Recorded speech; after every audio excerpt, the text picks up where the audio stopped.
शरणं गच्छामि। सम्मानित साथियों, नमो बुद्धाय, जय भीम। आज का अंबेडकर संदेश बहुत खास होने वाला है। एक तो अंबेडकर संदेश की संख्या 700 पार होने जा रही है, यानी कि जो अंबेडकर संदेश हम आप तक लेकर पहुंचे हैं वो अंबेडकर संदेश नंबर 700 है। एक तो संख्यात्मक दृष्टिकोण से भी ये बहुत महत्वपूर्ण अंबेडकर संदेश है, लेकिन दूसरा जो सबसे ज़्यादा महत्वपूर्ण है वो ये कि आज का जो विषय है वो बहुत क्रांतिकारी है। 20 सितंबर 1932 को कम्युनल अवार्ड जारी होने के बाद 20 सितंबर 1932 से महात्मा गांधी यहाँ पर आमरण अनशन की घोषणा कर देते हैं। और जब वो आमरण अनशन की घोषणा करते हैं, साथ ही साथ उनकी इस घोषणा का प्रचार प्रसार भी अखबारों के माध्यम से समाज में जन जन तक पहुंच जाता है। लोगों में आक्रोश की भावना उठने लगती है। ऐसे में बाबा साहब का दायित्व बनता है कि वो उस संबंध में अपने बयान को जारी करें। सम्मानित साथियों, हम आपको बता दें 19 सितंबर 1932 को, यानी कि आमरण अनशन श्री गांधी का शुरू होने से ठीक एक दिन पहले सभी समाचार पत्रों में बाबा साहब का एक बयान छपता है। बाबा साहब अपना बयान देते हैं और वो बयान क्या देते हैं बहुत ही दिलचस्प रहेगा। आपको जानना चाहिए, हर किसी को जानना चाहिए, हर अंबेडकरवादी को बाबा साहब के इस बयान को जरूर पढ़ना चाहिए, जो 19 सितंबर 1932 को बाबा साहब ने अपना बयान दिया था। सम्मानित साथियों, वही बयान हूबहू लेकर हम उपस्थित हो चुके हैं आज के अंबेडकर संदेश में। आज का अंबेडकर संदेश Buddha Bodhisattva Ambedkar international centre BBAIC Sarnath, Varanasi, राज्य उत्तर प्रदेश, देश भारत के सौजन्य से आपकी सेवा में प्रस्तुत किया जा रहा है। आज का अंबेडकर संदेश बाबा डॉक्टर अंबेडकर संपूर्ण वाङ्मय खंड 16 से पेज नंबर 323 से 326 तक हम लेकर उपस्थित हुए हैं। हालांकि पूरा बयान काफी लंबा है, इसलिए इसको हम 2 भागों में आप तक पहुंचाने की कोशिश करेंगे। आज इसका पहला भाग लेकर हम उपस्थित हो चुके हैं। सम्मानित साथियों, इससे पहले कि हम आगे बढ़े, आपसे निवेदन है कि अंबेडकर संदेश हर दिन सुबह 5 बजे इसी चैनल पर मिलता है। आपने अगर अभी तक हमारे इस चैनल को सब्सक्राइब नहीं किया है बेल आइकन के साथ में, तो जरूर सब्सक्राइब कर लीजिए ताकि समय से नोटिफिकेशन आपको मिलती रहे। बाबा साहब लिखते हैं, गोलमेज सम्मेलन में अस्पृश्यों तथा उनकी संवैधानिक संरक्षण की मांग के प्रति श्री गांधी के रवैये के संबंध में बयान जारी करते हैं दिनांक 19 सितंबर 1932 को। बाबा साहब लिखते हैं कि समाचार पत्रों में छपे श्री गांधी तथा सर सैमुअल होर और प्रधानमंत्री के मध्य हुए पत्र व्यवहार पर मुझे कुछ कहने की आवश्यकता नहीं है। दलित वर्ग के लिए सांप्रदायिक प्रतिनिधित्व की योजना को अंग्रेज सरकार अपनी इच्छा से अथवा जनमत के दबाव से संशोधित नहीं करती है अथवा योजना को वापस नहीं लेती, उस पर श्री गांधी ने आमरण अनशन करने का संकल्प व्यक्त किया है। उसे पढ़कर मुझे आश्चर्य हुआ। श्री गांधी ने इस प्रकार की घोषणा कर मुझे जिस नाजुक परिस्थिति में डाल दिया है उसकी सहज में ही कल्पना की जा सकती है। बस आगे लिखते हैं कि मैं सोचता हूं कि श्री गांधी, जिन्होंने गोलमेज सम्मेलन में सांप्रदायिक प्रश्न से उत्पन्न इस मुद्दे को व्यापक विषय की छोटी सी बात कहा था, जान की बाजी कैसे लगा बैठे। वास्तव में यदि श्री गांधी के दृष्टिकोण को शब्दबद्ध किया जाए तो सांप्रदायिक प्रश्न भारतीय संविधान का मुख्य अध्याय न होकर परिशिष्ट मात्र है। यदि श्री गांधी इतना बड़ा कदम देश की आजादी प्राप्ति के लिए उठाते तो इसका औचित्य होता। सम्मानित साथियों, चिंतन कीजिए इस बात का। श्री गांधी ने देश की आजादी के लिए कभी आमरण अनशन किया क्या, जिसके लिए वो पहचाने जाते हैं, जाने जाते हैं, लेकिन उन्होंने देश की आजादी के लिए कभी आमरण अनशन नहीं किया। तब बाबा साहब यही हिदायत देते हुए कहते हैं कि जिसके लिए वह गोलमेज सम्मेलन में बराबर बल देते रहे। गोलमेज सम्मेलन में भी देश की आजादी पर विशेष बल दे रहे थे श्री गांधी। अस्पृश्यों की आजादी के लिए, गुलामी से आजादी के लिए, यहाँ पर जो सदियों से गुलामी अस्पृश्यों पर चली आ रही है, उसकी गुलामी का महात्मा गांधी को कोई चिंता नहीं थी। मेरे साथ वो देश की आजादी की बात कर रहे थे, जबकि बाबा साहब अस्पृश्यों के अधिकारों की बात कर रहे थे, राजनीतिक अधिकारों की बात कर रहे थे। यही बात बाबा साहब कहते हैं कि ये भी दुखद आश्चर्य है कि सामूहिक निर्णय में दलित वर्गों के लिए दिए गए विशेष प्रतिनिधित्व के ही अलग करके आत्म बलिदान का बहाना ले रहे हैं। पृथक निर्वाचन केवल दलित वर्गों के लिए ही नहीं स्वीकार किया गया है, बल्कि भारतीय ईसाइयों, एंग्लो इंडियनों, यूरोपियनों, मुसलमानों और सिखों के लिए भी स्वीकार किया गया है। जमींदारों, मजदूरों और व्यापारियों के लिए भी पृथक निर्वाचन स्वीकार किया गया है। श्री गांधी ने मुसलमानों और सिखों के अतिरिक्त अन्य सभी वर्गों और धर्मावलंबियों के विशेष प्रतिनिधित्व का विरोध किया था।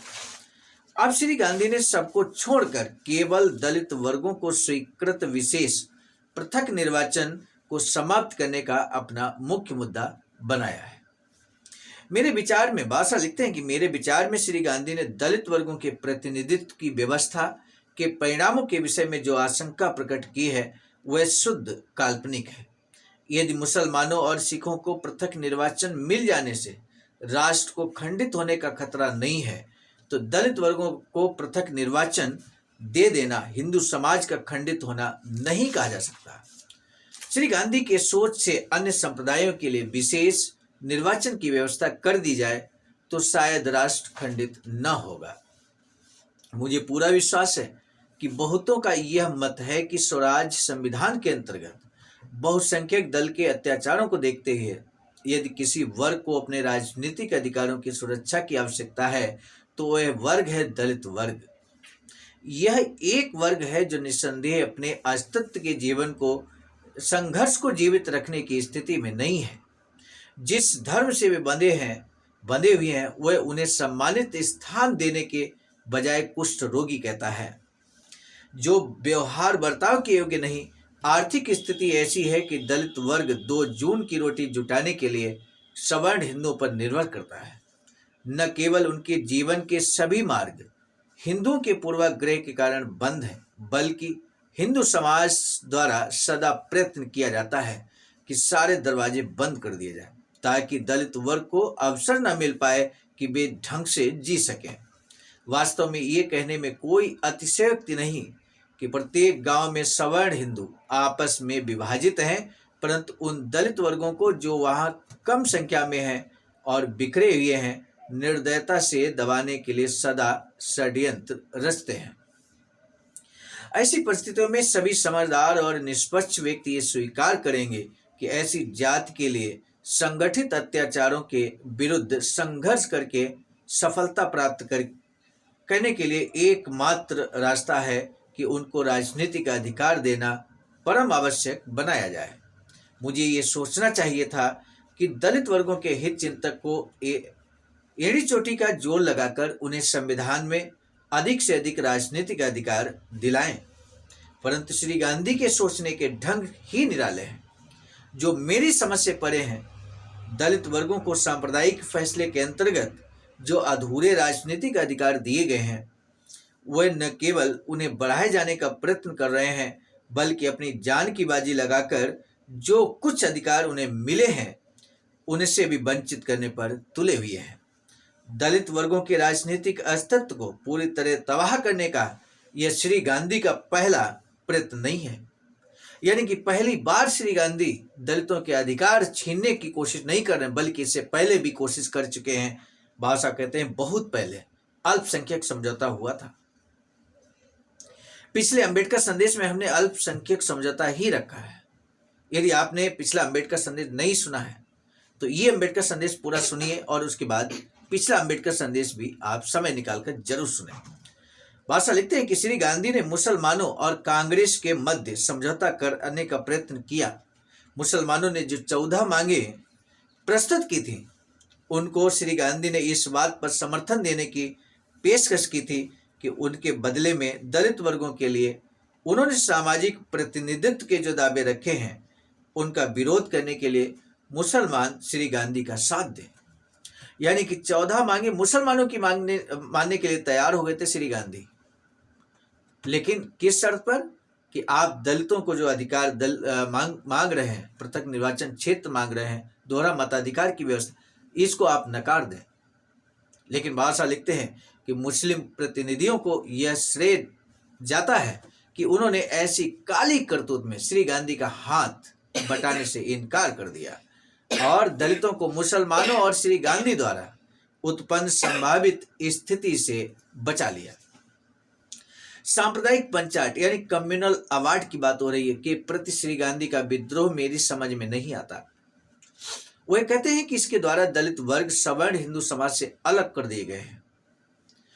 दूसरी ओर डॉक्टर मुंजे जो हिंदुओं के बहुत जबरदस्त समर्थक हैं और उनकी वकालत करने वाले प्रमुख व्यक्ति हैं के विचार इस विषय में बिल्कुल भिन्न है। लंदन से वापस आने के बाद डॉक्टर मुंजे ने जितने भाषण दिए हैं उनमें उन्होंने इस बात पर जोर दिया है कि सांप्रदायिक निर्णय दलित वर्गों को हिंदुओं से पृथक नहीं करता। वास्तव में इस बात की सेखी वगारते हैं कि उन्होंने मुझे हिंदुओं से दलित वर्ग को राजनीतिक ढंग से अलग करने के प्रयत्नों में पराजित कर दिया। मुझे यकीन है कि डॉक्टर मुंजे सांप्रदायिकता की सही व्याख्या करते हैं। यद्यपि मैं इस बात में यकीन नहीं करता हूँ कि इसका श्रेय डॉक्टर मुंजे को जाता है, इसलिए यह बड़े आश्चर्य की बात है कि श्री गांधी सांप्रदायिक व्यक्ति नहीं बल्कि राष्ट्रीय व्यक्ति कहे जाते हैं। दलित वर्गों से संबंधित सांप्रदायिक निर्णय का वह अर्थ लेते हैं जो डॉक्टर मुंजे जैसे सांप्रदायिक व्यक्ति के ढंग से बिल्कुल विपरीत है। यदि डॉक्टर मुंजे जैसे सांप्रदायिक व्यक्ति के ढंग से बिल्कुल विपरीत है, यदि डॉक्टर मुंजे की दृष्टि में सांप्रदायिक निर्णय से दलित वर्गों के लोग हिंदुओं से अलग नहीं हो जाएंगे, तो श्री गांधी को भी उस व्याख्या से संतोष कर लेना चाहिए था। मेरे विचार में सांप्रदायिक निर्वाचन में केवल हिंदुओं को ही नहीं संतुष्ट हो जाना चाहिए बल्कि दलित वर्गों के उन लोगों को भी संतुष्ट हो जाना चाहिए जैसे राव बहादुर राजा, श्री बालू और गबई जो संयुक्त निर्वाचन के पक्ष में है। विधानसभा में श्री राजा के गर्जन तर्जन ने मुझे बहुत आश्चर्यचकित कर दिया। पृथक निर्वाचन के कट्टर समर्थक और सवर्ण हिंदुओं के अत्याचारों के कट्टरतम आलोचक होते हुए भी अब वह संयुक्त निर्वाचन के पक्षधर और हिंदुओं के प्रेमी हो गए।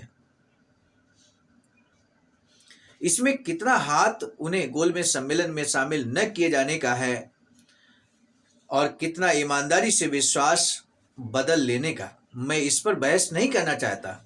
श्री राजा सांप्रदायिक पंचायत की जिस ढंग से आलोचना कर रहे हैं उसके दो बिंदु हैं। एक तो यह कि दलित वर्गों को जनसंख्या के अनुपात में जितनी सीटें मिलनी चाहिए सांप्रदायिक पंचायत में उससे कम सीटें हैं, और दूसरे यह कि सांप्रदायिक पंचायत से दलित वर्ग के लोग हिंदुओं से अलग हो जाएंगे।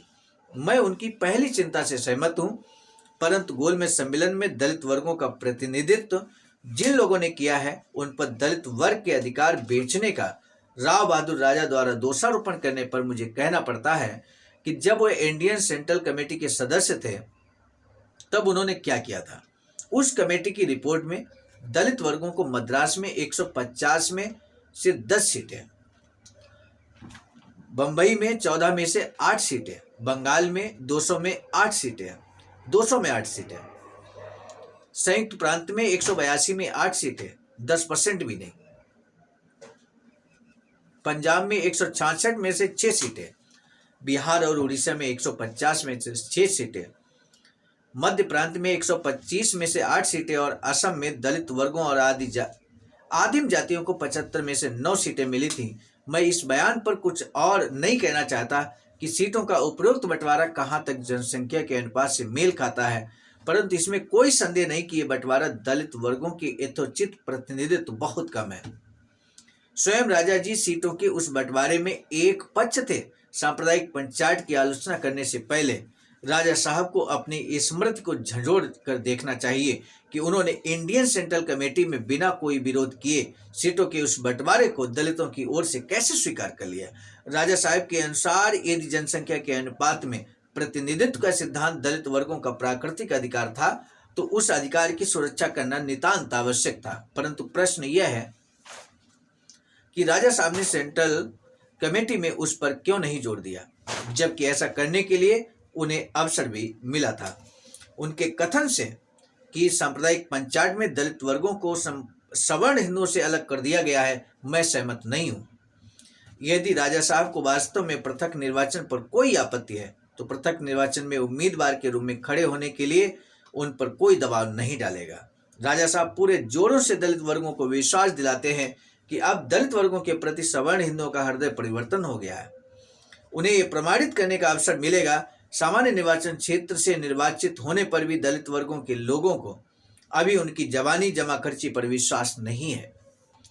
हिंदू दलित वर्गों के प्रति जो प्रेम और सहानुभूति जता रहे हैं, उन्हें श्री राजा साहब को सामान्य निर्वाचन क्षेत्र से विधानमंडल में भेजने का अवसर मिलेगा। वे तब अपनी ईमानदारी का परिचय दें। इसीलिए मेरे विचार से जो लोग पृथक निर्वाचन के पक्ष में हैं तथा जो संयुक्त निर्वाचन के पक्ष में, दोनों को सांप्रदायिक पंचायत ने संतुष्ट कर दिया है। इस अर्थ में यह एक समझौता है, इसे ज्यों का त्यों सबको मान लेना चाहिए। जहां तक श्री गांधी की बात, मैं नहीं जानता कि वे क्या चाहते हैं। ऐसा समझा जाता है कि वह, यद्यपि श्री गांधी पृथक निर्वाचन प्रणाली के विरुद्ध है, तथापि संयुक्त निर्वाचन और सीटों के संरक्षण के विरोध में नहीं है। ये बहुत बड़ी भूल है। आज उनके विचार कुछ भी हों, जब वे लंदन में थे तब किसी ऐसी व्यवस्था के पूर्णतया विरुद्ध थे, चाहे वह संयुक्त निर्वाचन अथवा पृथक निर्वाचन के संबंध में हो। वयस्क मताधिकार पर आधारित सामान्य निर्वाचन में मत देने के अधिकार के अतिरिक्त श्री गांधी विधानसभाओं में प्रतिनिधित्व देने की अस्पृश्यों की मांग को मानने के लिए तैयार नहीं थे। वह यह स्थिति थी जो श्री गांधी ने पहले अपनाई थी। गोलमेज सम्मेलन की समाप्ति पर श्री गांधी ने मुझे एक योजना सुझाई थी, जिसके लिए उन्होंने कहा था कि वह उस योजना पर विचार करने के लिए तैयार है। वह योजना पूर्णतः परंपरागत थी, जिसकी कोई संवैधानिक मान्यता नहीं थी। उस योजना के अंतर्गत निर्वाचन कानून के अनुसार एक भी सीट दलित वर्गों के लिए सुरक्षित नहीं रखी गई थी। वह योजना इस प्रकार थी। वो योजना जो श्री गांधी ने गोलमेज सम्मेलन की समाप्ति पर बाबा साहब के साथ विचार विमर्श में योजना जो रखी थी, वो योजना क्या थी?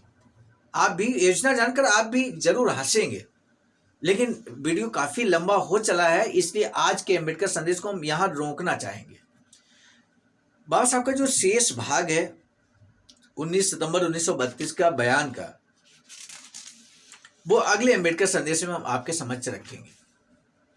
आज के अम्बेडकर संदेश का महत्वपूर्ण जो प्रश्न है, वो महत्वपूर्ण प्रश्न ये है कि कम्युनल अवार्ड में जो पृथक निर्वाचन क्षेत्र मिला था, क्या सिर्फ दलित वर्गों को ही मिला था? यदि नहीं, सिर्फ दलितों को पृथक निर्वाचन क्षेत्र का अधिकार मिला था या नहीं मिला था, तो किन वर्गों को मिला था? दलित वर्गों के साथ साथ और कौन से वर्ग हैं, कौन से समुदाय हैं जिनको पृथक निर्वाचन क्षेत्र का अधिकार कम्युनल अवार्ड में दिया गया था? आज का यही महत्वपूर्ण प्रश्न है। आंसर में आप स्पष्ट तौर पर जरूर लिखिएगा। एक बार पुनः इसी निवेदन के साथ कि महत्वपूर्ण होने के नाते आज का अम्बेडकर संदेश आप अधिक से अधिक साथियों तक जरूर शेयर कीजिए। अपने सभी बहुजन समाज के व्हाट्सएप ग्रुप पर शेयर कीजिए। इस निवेदन के साथ आज के अम्बेडकर संदेश को हम यहीं पर रोकना चाहेंगे। आपने अंत तक इस अम्बेडकर संदेश को सुना, इसके लिए आपका तहे दिल से धन्यवाद ज्ञापित करते हुए, साधुवाद व्यक्त करते हुए अब दीजिए इजाजत। आप सभी को सादर नमो बुद्धाय, जय भीम। नमो बुद्धाय, जय भीम। लाइक सब्सक्राइब कमेंट जरूर करना, प्लीज। सामान्य साथियों, हम एक महत्वपूर्ण बात बताना उचित समझते हैं। बाबा साहब की अधूरी इच्छा के अनुरूप एक वैचारिकी सेंटर निर्माणाधीन है सारनाथ वाराणसी में, जहां पर 14,000 स्क्वायर फीट जमीन परचेज कर ली गई है ring road green city Faridpur Sarnath में। वैचारिकी सेंटर के प्रशासनिक ब्लॉक का निर्माण कार्य कंप्लीट हो चुका है। शानदार बेहतरीन प्रशासनिक ब्लॉक का निर्माण पूर्ण हो चुका है। आगे अब मुख्य भवन को बनाने की बारी हम सबकी है और इस हेतु आप दिए गए अकाउंट नंबर पर अपना अमूल्य योगदान कर सकते हैं। आज का अम्बेडकर संदेश हम लेकर उपस्थित हुए थे मिशन नायक बुद्ध मित्र मुसाफिर सर, राष्ट्रीय अध्यक्ष आवाज का नई दिल्ली की प्रेरणा में, और साथ ही साथ संकलन कथाक्रम में परम आदरणीय विजय कुमार बौद्ध जी, प्रांतीय कोषाध्यक्ष आवाज का बिहार।